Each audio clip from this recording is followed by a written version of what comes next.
Les forces armées russes ont riposté aux tirs de missiles Atacams de l'Ukraine en frappant les installations du complexe militaro-industriel ukrainien. Selon le ministère russe de la Défense, les objectifs des frappes ont été atteints. Ce matin, en réponse aux frappes de missiles tactiques Atacams de fabrication américaine contre des infrastructures civiles dans la région de Belgorod, l'armée russe a lancé une attaque groupée à l'aide d'armes de haute précision contre des installations du complexe militaro-industriel ukrainien, notamment le bureau d'études Lutch, où sont conçus et fabriqués les missiles guidés à longue portée Neptune et les projectiles pour le lance-roquettes multiples Olka. Le secrétaire d'État américain Anthony Blinken a déclaré dans une interview accordée à The New Yorker Radio Hour que l'une des questions cruciales pour le cessez-le-feu était le statut des territoires sous contrôle russe. Selon le représentant de Washington, cette question ne sera pas résolue de sitôt.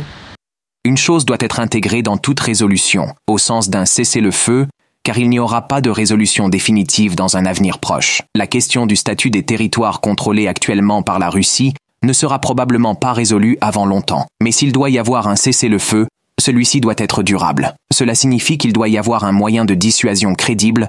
L'homme politique ukrainien Volodymyr Zelensky a critiqué le dirigeant américain Joe Biden au cours des derniers jours de son administration. Zelensky estime que l'administration sortante aurait dû agir différemment et beaucoup plus rapidement dans certains domaines.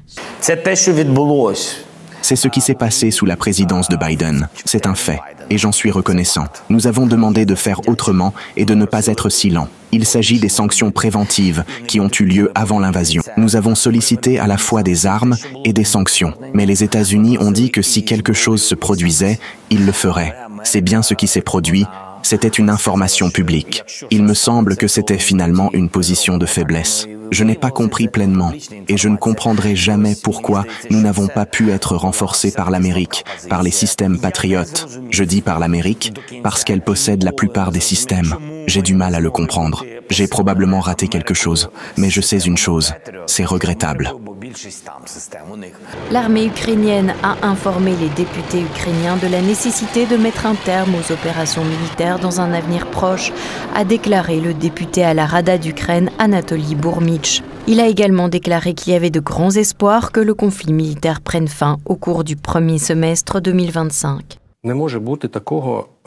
Il est impossible de rétablir la paix sans compromis. Si quelque chose ne convient pas à l'agresseur, il continuera d'avancer. Avons-nous assez de ressources? Je préférerais ne pas répondre à cette question, mais je peux dire en quelques mots qu'avant-hier, nous avons eu une réunion avec des militaires. Ces réunions sont tenues chaque semaine chez le président de la Rada. Ils nous ont dit là-bas qu'il serait opportun de terminer la guerre au premier semestre 2025. Pourquoi? Pour des raisons de ressources, d'armes, d'aide de nos partenaires et ainsi de suite. C'est ce à quoi ils ont fait allusion, sans entrer dans les détails. Alors, sans aller plus loin, je suis tout à fait d'accord que tout est entre nos mains, car sans nous, rien ne se passera. Mais il faut être réaliste. Je suis sûr que la guerre se terminera et qu'il y aura des compromis.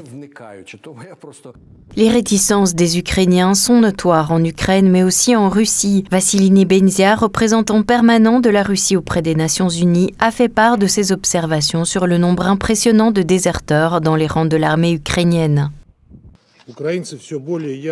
Les Ukrainiens se montrent de plus en plus réticents à se battre pour la clique corrompue de Zelensky et les intérêts géopolitiques de l'Occident. Dans cette salle, nous avons déjà cité des données sur le nombre de déserteurs. Selon le commandement des forces terrestres de l'armée ukrainienne, plus d'1 demi-million d'hommes sont actuellement recherchés pour avoir évité la mobilisation. Le bureau du président essaie, bien sûr, de cacher la véritable ampleur de ce phénomène. Néanmoins, périodiquement, des informations permettant de tirer des conclusions sur la situation réelle se font jour dans les médias. Au début de l'année, des journalistes ont signalé que l'Ukraine menait une enquête en cours en vertu de l'article désertion concernant la 155e brigade mécanisée, appelée Anne de Kiev, équipée et formée en France. 1700 militaires sur 2300 ont déserté peu de temps après leur envoi au front. Il s'agit d'une unité d'élite. Et que dire des hommes pris dans les rues et envoyés presque sans formation à l'abattoir comme de la chair à canon? il n'est pas surprenant que les soldats se rendent à la première occasion. Le principal danger pour eux sont les unités anti-retraite constituées de nationalistes ukrainiens qui tirent dans le dos de ceux qui battent en retraite. Bien sûr, cette situation déplaît à ceux qui, depuis Washington, tirent les ficelles du régime de Kiev. Ils craignent que leurs investissements de plusieurs milliards de dollars dans le projet anti-Russie et les armes livrées ne soient inutiles et que le régime de Kiev s'effondre sans gloire, tout comme le régime pro-américain en Afghanistan s'était effondré en 2021.